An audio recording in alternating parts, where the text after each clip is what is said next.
প্রস্তাবিত বাজেটকে জীবন বান্ধব বললেন প্রধানমন্ত্রী। ব্যক্তি খাতে করমুক্ত আয়সীমা 4 লাখ টাকা করার সুপারিশ, যে কোনো মূল্যে তিস্তা ব্যারেজ মহাপরিকল্পনা বাস্তবায়নের প্রত্যয়। বাজেট বাস্তবায়নে সবচেয়ে বড় বাধা দুর্নীতি বলেছেন বিরোধী দলীয় নেতা। অপচয়, দুর্নীতি ও লুটপাট রোধে অর্থবছর জানুয়ারি থেকে ডিসেম্বর করার প্রস্তাব। বরেণ্য চিত্রশিল্পী মুস্তাফা মনোয়ার আর নেই, সকালে মারা গেছেন। কেন্দ্রীয় শহীদ মিনারে সর্বসাধারণের শ্রদ্ধা নিবেদন কাল, দাফন হতে পারে বনানী কবরস্থানে। দেখছিলেন ক্রাউন সিমেন্ট সংবাদ শিরোনাম, এবারে বিস্তারিত। প্রস্তাবিত বাজেটকে জীবনবান্ধব উল্লেখ করে সংসদ নেতা ও প্রধানমন্ত্রী তারেক রহমান বলেছেন, অতীতের দিকে না তাকিয়ে সামনে এগিয়ে যেতে চান। তিনি বলেন, প্রস্তাবিত বাজেটে 3টি বিষয়ে জোর দেওয়া হয়েছে: নিম্ন আয়ের মানুষকে সামাজিক সুরক্ষা দেয়া, অর্থনীতিকে ধীরে ধীরে শৃঙ্খলায় ফিরিয়ে নিয়ে আসা এবং বিনিয়োগ, উৎপাদন ও কর্মসংস্থানের চাকা শুধু সচলই নয়, বেগবান করা। সংসদ নেতা বলেন, পুনরুদ্ধার, উৎপাদন এবং পুনর্গঠন, এই 3 কৌশলে অর্থনীতিকে বাস্তবায়ন করতে চায় সরকার।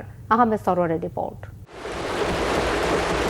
সংসদে প্রস্তাবিত বাজেটের উপর আলোচনায় সংসদ নেতা ও প্রধানমন্ত্রী তারেক রহমান বলেন, বাজেট আলোচনায় বিভিন্ন বিষয়ে ঐক্যমত দ্বিমত হয়েছে, কিন্তু দেশের মানুষের সামনে তারা একটি আশা তুলে ধরতে পেরেছেন। আমার মনে হয় ধীরে ধীরে আমরা জাতির সামনে মনে হয় একটি আশার আলো তুলে ধরতে সক্ষম হয়েছে। অতীত কি হয়েছে, ভালো মন্দ কি হয়েছে, আমি সেই ডিবেটে আর যাব না। আমাদেরকে অবশ্যই সামনে চলতে হবে। এই বাজেটকে আমি একটি নামকরণ দিতে চাই, সেটি হচ্ছে জীবন বান্ধব বাজেট। যেই বাজেটটি শ্রেণী পেশা, সমাজের সকল মানুষ কিছুটা হলেও স্বস্তির শ্বাস ফেলতে পারে। নিত্য প্রয়োজনীয় বলতে যা আমরা সাধারণত বুঝে থাকি, এরকম 61 পণ্যের উপর বলা যায় সম্পূর্ণভাবে আগে যা ট্যাক্স ছিল সেগুলো প্রত্যাহার করে নেওয়া হয়েছিল। আমরা অতীতে খেয়াল করেছি যে বাজেট উপস্থাপনের আগে এবং বাজেট উপস্থাপনের পরে, আগে পরে দুদিকতেই অনেক নিত্য প্রয়োজনীয় জিনিসের দাম হঠাৎ করে কোনো কারণ ছাড়া বেড়ে যেত। তবে আলহামদুলিল্লাহ, আল্লাহর রহমতে এবছর আমরা সেরকম কোনো দৃশ্য দেখিনি। সংসদ নেতা বলেন, গত 17 বছরে দেশের উৎপাদন ও বিনিয়োগ স্থবির হয়ে গিয়েছিল। মূল্যস্ফীতির কারণে কি হয়েছে জনগণ তা টের পেয়েছে। তিনি বলেন, তার সরকার সংকটের কথা অস্বীকার করতে চান না, আবার এটিকে অজুহাত বানাতে চান না।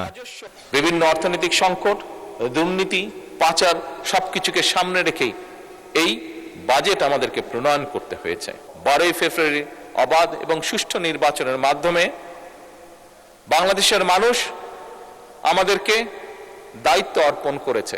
আমরা একটি গণতান্ত্রিক, মানবিক এবং কল্যাণমূলক রাষ্ট্র গঠনের লক্ষ্য নিয়ে 2026 এবং 27-এর অর্থ বছরের বাজেট প্রণয়ন করছি। দরিদ্র, নিম্ন আয় এবং ঝুঁকিগ্রস্ত মানুষের সামাজিক সুরক্ষা নিশ্চিত করে জীবনযাত্রার যে বোঝা, সেটিকে যতটুকু সম্ভব লাঘব করা।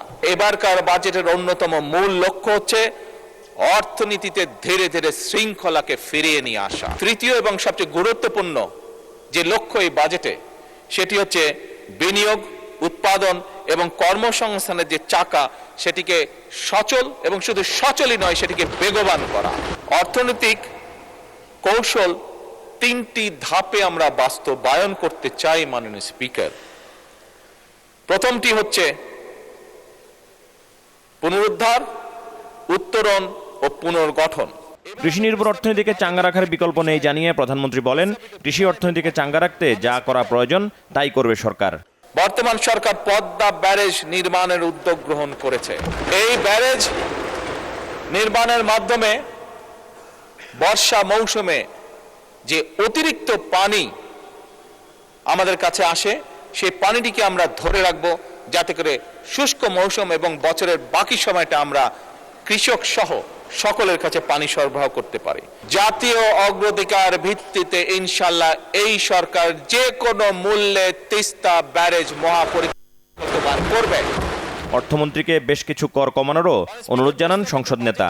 ব্যক্তি করদাতাগণের করভার কিছুটা লাঘব করে তাদেরকে কিছুটা স্বস্তি দিতে চাই আমরা, এবং সে কারণেই মাননীয় স্পিকার 2026-27 এবং 27-28 কর বছরের জন্য 4 লাখ টাকা যেটা 3,75,000 প্রস্তাব করেছে, 4 লাখ টাকা 2028-29 এবং 29-30 কর বছরের জন্য 4,50,000 টাকা এবং 2030-31 কর বছরের জন্য 5 লাখ টাকা করার জন্য মাননীয় অর্থ পরিকল্পনা মন্ত্রীর প্রতি আমি অনুরোধ রাখছি।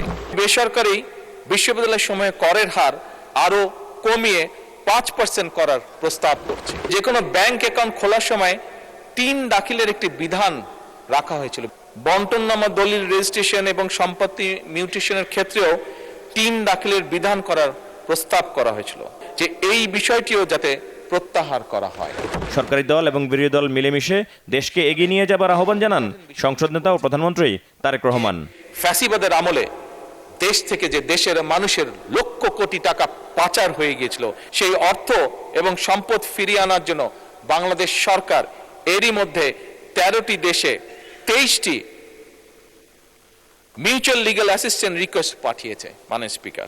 এবং শুধু তাই নয়, এই মিউচুয়াল লিগ্যাল অ্যাসিস্ট্যান্স ট্রিটি চূড়ান্ত হয়েছে অনেকগুলো। আমরা জনগণের কাছে স্বচ্ছতার সঙ্গে অঙ্গীকার করতে চাই যে 1.5 দশকেরও বেশি সময় ধরে যে গভীর দুর্নীতি, অনাচার এবং অনিয়ম আমাদের অর্থনীতিকে পঙ্গু করে দিয়েছে, সেই অবস্থার উত্তরণ ঘটিয়ে তা আমরা জনগণের কাছে অঙ্গীকারবদ্ধ।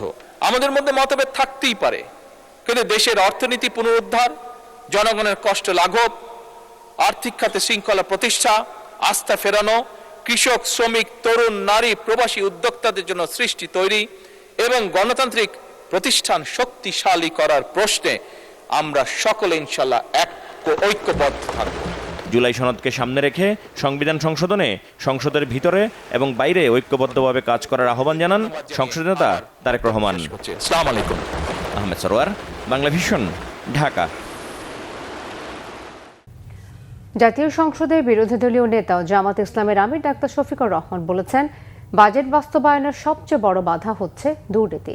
সংসদে দেয়া দীর্ঘ 1 ঘণ্টার ভাষণে তিনি অপচয়, দুর্নীতি ও লুটপাট রোধে অর্থবছর জানুয়ারি থেকে ডিসেম্বর করার প্রস্তাব দেন। ওমর ফারুকের রিপোর্ট। সংসদে বাজেট আলোচনায় দুর্নীতিমুক্ত প্রশাসন, শিক্ষা ও স্বাস্থ্য খাতে অধিক বিনিয়োগ এবং পাচার অর্থ ফেরত আনা সহ বিভিন্ন দিক তুলে ধরেন বিরোধী দলীয় নেতা ডাক্তার শফিকুর রহমান। এখানে তাদের কিছু আশঙ্কা আছে। কার্যকর সংসদীয় চর্চার জন্য সরকারি দল ও বিরোধী দলের মধ্যে পারস্পরিক শ্রদ্ধা ও সম্মানের সংস্কৃতি গড়ে তোলা জরুরি বলেও মন্তব্য করেন বিরোধী দলীয় নেতা। সরকারি দলকেও বিরোধী দলকে সম্মান করার মানসিকতা থাকতে হবে, আর বিরোধী দলেরও সঙ্গত সকল ব্যাপারে সরকারকে সহযোগিতা করার মানসিকতা থাকতে হবে। বিরোধী দলের কাজ হচ্ছে ওয়াচ ডগের কাজ করা। তারা তীক্ষ্ণ দৃষ্টিতে দেখবে এই বাজেটের মাধ্যমে জনকল্যাণের পরিবর্তে কোথাও জনগণের কোনো ক্ষতি হচ্ছে কিনা, এবং বিশেষ করে সমাজের ন্যায্যতার ভিত্তিতে যাদের পাওনা আছে তারা বঞ্চিত হচ্ছে কিনা, এবং কোনো জায়গায় জনগণের অর্থের অপচয়ের প্রস্তাবনা আছে কিনা, এই বিষয়গুলো দেখা মূলত বিরোধী দলের কাজ। বাজেটকে জাতির ভবিষ্যৎ দলিল উল্লেখ করে বিরোধী দলীয় নেতা বলেন, সরকারের সততা ও জবাবদিহিতা নিশ্চিত করা গেলে রাজস্ব আদায় লক্ষ্যমাত্রাকেও ছাড়িয়ে যেতে পারে। আমাদের দেশে যারা ইনকাম ট্যাক্স দিয়ে থাকেন, আয়কর দিয়ে থাকেন, তারা 3টা ট্যাক্স দেন। একটা হচ্ছে সরকারি ট্রেজারিতে জমা হয়, আরেকটা কিছু অসৎ লোকের পকেটে যায় যারা এই প্রক্রিয়ার সাথে জড়িত, আর আরেকটা চাঁদাবাজদের পকেটে যায়। এরকম যারা আয় করেন তাদেরকে যদি নিশ্চয়তা দেওয়া হয় ট্যাক্স শুধু একটাই হবে, দ্বিতীয়টা আর তৃতীয়টা থাকবে না, তাহলে আমি বিশ্বাস করি স্বপ্রণোদিত হয়ে এই সমস্ত ব্যবসায়ীরা আরো বেশি ট্যাক্স দিতে তারা আগ্রহী হবে। অর্থ পাচার নিয়ে উদ্বেগ জানিয়ে তিনি বলেন, পাচার হওয়া অর্থ ফিরিয়ে আনা গেলে বাজেট ঘাটতি অনেকটাই কমে আসবে। এ সময় শিক্ষা জাতীয়করণের ক্ষেত্রে স্বল্প, মধ্য ও দীর্ঘমেয়াদী পরিকল্পনা গ্রহণের পাশাপাশি বরাদ্দ বাড়ানোর আহ্বান জানান তিনি। আমরা সবাই বলছি আমাদের 28 লক্ষ কোটি টাকা 15.5 বছরে বিদেশে লন্ডার করা হয়েছে, পাচার করা হয়েছে। সেই পাচার করা অর্থ কিভাবে ফিরিয়ে আনা হবে এই বাজেটে তার কোনো গাইডলাইন নাই। কোনো প্রস্তাবনা নাই।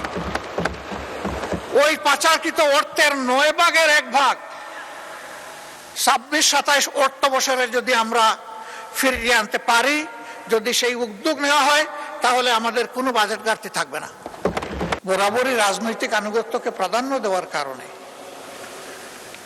নিজেদের ইচ্ছা অনিচ্ছার লালন পালন করার কারণে আমাদের শিক্ষা পিছিয়ে যাচ্ছে। কোথায় গিয়ে থাকবে আল্লাহ ভালো জানে। থামাতে হবে, আর পিছনের দিকে যেতে দেওয়া যাবে না। এখন একটা জায়গা থেকে শুরু করে সামনে এগিয়ে যেতে হবে। এ সময় হাসপাতালের প্রসঙ্গ টেনে শফিকুর রহমান অবকাঠামো সংস্কার এবং প্রয়োজনীয় চিকিৎসা যন্ত্রপাতি সরবরাহে সরকারের প্রতি বিশেষ গুরুত্ব দেওয়ার আহ্বান জানান এবং একই সাথে সরকারি দল বিরোধী দল সবাইকে অবহিত। ওমর ফারুক, বাংলা ভিশন, ঢাকা। এবারে বিশ্বকাপ ফুটবল প্রসঙ্গ। বিশ্বকাপের দ্বিতীয় রাউন্ডের শেষ 32-এর হাই ভোল্টেজ ম্যাচে মুখোমুখি হচ্ছে 5 বারের বিশ্ব চ্যাম্পিয়ন ব্রাজিল এবং এশিয়ার অন্যতম শক্তিশালী দল জাপান।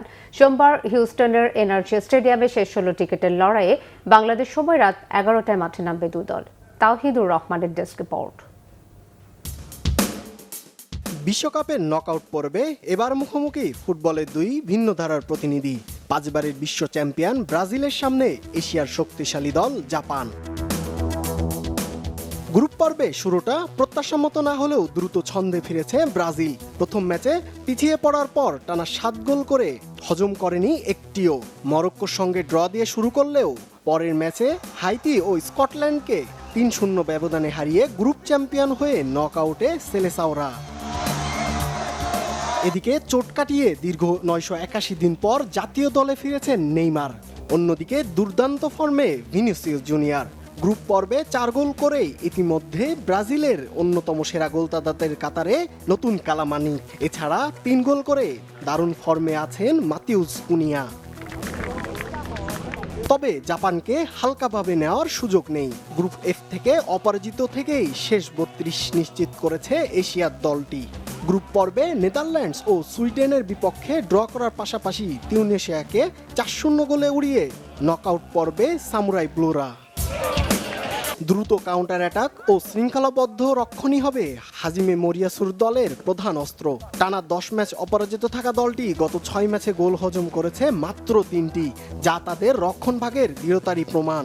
এদিকে বিশ্বকাপে 2 গোল করে জাপানের আক্রমণের বড় ভরসার নাম দাইচি কামাদা ও আয়েসে ওয়েদা। পরিসংখ্যান অবশ্য ব্রাজিলের পক্ষে। দুই দলের 14 দেখায় 11টি জয় ব্রাজিলের নামে।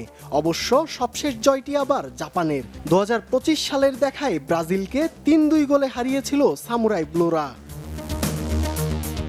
অন্যদিকে অপটার সুপার কম্পিউটারের হিসাবেও এগিয়ে ব্রাজিল। 90 মিনিটের মধ্যে সেলেসাওদের জয়ের সম্ভাবনা প্রায় 58%, আর জাপানের সম্ভাবনা মাত্র 18%। বিশ্বকাপে এখন পর্যন্ত নকআউট ম্যাচ জেতেনি জাপান। সেই ইতিহাস বদলাতে চায় সামুরাই ব্লুরা। অন্যদিকে বিশ্বকাপের মঞ্চে নিজেদের ঐতিহ্য ধরে রেখে শেষ 16র পথে এগোতে চায় কার্লো আনচেলত্তির দল। নকআউট পর্বে একটি ভুল আর তা বদলে দিতে পারে পুরো বিশ্বকাপের গল্প। ব্রাজিলের তারকাখচিত আক্রমণ নাকি জাপানের সংগঠিত ফুটবল, শেষ পর্যন্ত সুপার 16-এ কে জায়গা পাবে সেটাই এখন দেখার অপেক্ষা। Tawhidur Rahman, Bangla vision, sports desk. বরেণ্য চিত্রশিল্পী, সাংস্কৃতিক ব্যক্তিত্ব এবং 21শে পদকপ্রাপ্ত মুস্তাফা মনোয়ার আর নেই। চিকিৎসাধীন অবস্থায় রাজধানীর একটি হাসপাতালে তিনি ইন্তেকাল করেছেন। ইন্না লিল্লাহি ওয়া ইন্না ইলাইহি রাজিউন। তার মৃত্যুতে দেশের শিল্প সংস্কৃতি অঙ্গনে নেমে এসেছে শোকের ছায়া। নিউমোনিয়ায় আক্রান্ত হয়ে গত 14 জুন রাজধানীর একটি বেসরকারি হাসপাতালে ভর্তি হন মুস্তাফা মনোয়ার। অবস্থার অবনতি হলে তাকে আইসিইউতে নেওয়া হয়। কয়েকদিন আগে তার ভেন্টিলেটর সাপোর্ট খুলে নেয় আশার আলো দেখা দিলেও পরে শারীরিক অবস্থার অবনতি হওয়ায় আবারও ভেন্টিলেশন দেওয়া হয়। সব চেষ্টার অবসান ঘটিয়ে আজ সকাল 8:30টার দিকে তিনি শেষ নিঃশ্বাস ত্যাগ করেন। তিনি প্রখ্যাত কবি গোলাম মোস্তফার ছেলে। দীর্ঘ কর্মজীবনে চিত্রকলা, শিশুতোষ অনুষ্ঠান নির্মাণ, টেলিভিশন ও সাংস্কৃতিক অঙ্গনে অসামান্য অবদান রেখেছেন তিনি। শিল্প ও সংস্কৃতিতে বিশেষ অবদানের স্বীকৃতি স্বরূপ 2004 সালে তিনি 21শে পদক লাভ করেন। পরিবারের পক্ষ থেকে জানানো হয়েছে, আগামীকাল মুস্তাফা মনোয়ারের জানাজা অনুষ্ঠিত হবে। সর্বসাধারণের শ্রদ্ধা নিবেদনের জন্য প্রয়াত চিত্রশিল্পীর মরদেহ আগামীকাল নেওয়া হবে কেন্দ্রীয় শহীদ মিনারে। এরপর বনানী কবরস্থানে মুস্তাফা মনোয়ারকে দাফন করা হতে পারে। ব্রাহ্মণবাড়িয়ার সরাইলে পাওনা টাকা নিয়ে বিরোধের জেরে দুই দল গ্রামবাসীর সংঘর্ষে একজন নিহত হয়েছে। আহত হয়েছে অন্তত ৩০ জন। রবিবার রাতে উপজেলার কালীকচ্ছ বাজারে কালীকচ্ছ ইউনিয়নের সূর্যকান্দি ও ধরুনটি গ্রামের মধ্যে এই সংঘর্ষ হয়। নিহত খাদেম মোল্লা ধরুনটি গ্রামের শামসুল হকের ছেলে। পুলিশ ও স্থানীয়রা জানান, সরাইলের সূর্যকান্দি গ্রামের মোশাররফ মিয়া ও ধরুনটি গ্রামের খাদিম মিয়া আলাল ও আশিকের কাছে পাটি বিক্রির ১ লাখ টাকা পাওনা ছিল। রবিবার সন্ধ্যায় মোশাররফ মিয়া ধরুনটি গ্রামের আলাল ও আশিকের কাছে পাওনা টাকা ফেরত চাইলে তারা মোশাররফকে জানায় খাদিম মিয়া টাকা দিতে বারণ করেছেন। এ নিয়ে তাদের মধ্যে কথা কাটাকাটির পর রাতে উভয় গ্রামের লোকজন দেশীয় অস্ত্রশস্ত্র নিয়ে সংঘর্ষে জড়িয়ে পড়ে। রাতে টর্চ লাইটের আলো জ্বালিয়ে সংঘর্ষ চালিয়ে যায় দুপক্ষ। ইটপাটকেল নিক্ষেপ আর ধাওয়া পাল্টা ধাওয়া সংঘর্ষে একজন নিহত ও প্রায় ৩০ জন আহত হয়। আহতদের সরাইল উপজেলা স্বাস্থ্য কমপ্লেক্স সহ বিভিন্ন হাসপাতালে চিকিৎসা দেওয়া হয়েছে। সংঘর্ষের কারণে বেশ কিছু সময় সরাইল নাসিরনগর আঞ্চলিক সড়কে যান চলাচল বন্ধ থাকে। আন্তর্জাতিক হরমুজ প্রণালী ঘিরে উত্তেজনা, হামলা পাল্টা হামলার পর সংঘাত বন্ধে নীতিগতভাবে একমত হয়েছে যুক্তরাষ্ট্র ও ইরান। কাল মঙ্গলবার কাতারের দোহায় বৈঠকে বসতে পারে দুপক্ষ। মার্কিন প্রশাসনের এক কর্মকর্তার বরাতে সংবাদ মাধ্যম এক্সিওস জানিয়েছে, বিরোধ নিষ্পত্তির জন্য সব ধরনের সামরিক অভিযান স্থগিত করার সিদ্ধান্ত নিয়েছে ওয়াশিংটন। হরমুজ প্রণালীতে তেহরান ওয়াশিংটন আপাতত নিষ্ক্রিয় থাকবে এবং জাহাজগুলো অবাধে চলাচল করবে। হরমুজ সহ সমঝোতা স্মারকের প্রতিটি বিষয় নিয়ে কাল কাতারের দোহায় বৈঠকে বসার পরিকল্পনা করছে দুপক্ষ। তবে এক্সিওস বলছে, আলোচনার মূল কেন্দ্রবিন্দু হবে হরমুজ প্রণালী। ইরানের পররাষ্ট্রমন্ত্রী আব্বাস আরাকচি বলেছেন, হরমুজ প্রণালীতে নৌযান চলাচল পরিচালনা ও পুরোপুরি স্বাভাবিক করার দায়িত্ব একমাত্র ইরানের। অন্যদিকে যুক্তরাষ্ট্র ও ইসরায়েলের নেতাদের বিরুদ্ধে শিশু হত্যা, যুদ্ধাপরাধ ও আগ্রাসনের অভিযোগ এনে তাদের বিচার দাবি করেছেন ইরানের সর্বোচ্চ নেতা মুজতবা আলী খামেনি। এক্সে দেয়া এক বার্তায় তিনি বলেন, এসব অপরাধের জন্য দায়ীদের দেশীয় ও আন্তর্জাতিক আদালতে বিচারের মুখোমুখি করতে হবে। সংবাদ শেষ করব ক্রাউন সিমেন্ট শিরোনামগুলো আরো একবার জানিয়ে। প্রস্তাবিত বাজেটকে জীবন বান্ধব বললেন প্রধানমন্ত্রী। ব্যক্তি খাতে করমুক্ত আয়সীমা ৪ লাখ টাকা করার সুপারিশ, যে কোনো মূল্যে তিস্তা ব্যারেজ মহাপরিকল্পনা বাস্তবায়নের প্রত্যয়। বাজেট বাস্তবায়নের সবচেয়ে বড় বাধা দুর্নীতি বলেছেন বিরোধী দলীয় নেতা। অপচয়, দুর্নীতি ও লুটপাট রোধে অর্থবছর জানুয়ারি থেকে ডিসেম্বর করার প্রস্তাব। বরেণ্য চিত্রশিল্পী মুস্তাফা মনোয়ার আর নেই। সকালে মারা গেছেন। কেন্দ্রীয় শহীদ মিনারে সর্বসাধারণের শ্রদ্ধা নিবেদন কাল। দাফন হতে পারে বনানী কবরস্থানে। এই ছিল এখনকার মতো। পরের সংবাদ বিকেল ৪টায়। এর আগে ৩টায় রয়েছে নিউজ টপ ১০ দেখার আমন্ত্রণ রইল। এছাড়া বাংলা ভিশন সংবাদ ও সংবাদ সংশ্লিষ্ট অনুষ্ঠান দেখতে ভিজিট করুন www.bvnews24.com ও facebook.com/banglavisionnews এবং সাবস্ক্রাইব করুন youtube.com/banglavisionnews। ধন্যবাদ।